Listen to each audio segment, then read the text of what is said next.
ছাদ বাগানে একই সাথে 5টি লাউ খুব সুন্দরভাবে বড় হচ্ছে। এর আগে অক্টোবর মাস থেকেই কিন্তু 6টি লাউ আমার তোলাও হয়ে গিয়েছে।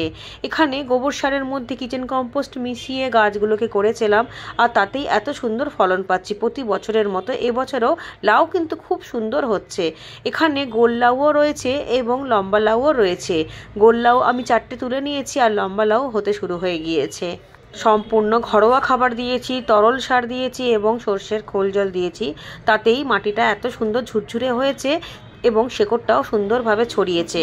তবে 1 মাস পর পর গাছের গোড়ায় কিন্তু গোবর সার দিয়ে দিয়েছিলাম অনেকটা পরিমাণে, এবারেও তাই দিয়েছিলাম। সাথে ভাত পচিও কিন্তু গাছের গোড়ায় দিয়েছিলাম, তাতেই এত সুন্দর ফলন পাচ্ছি।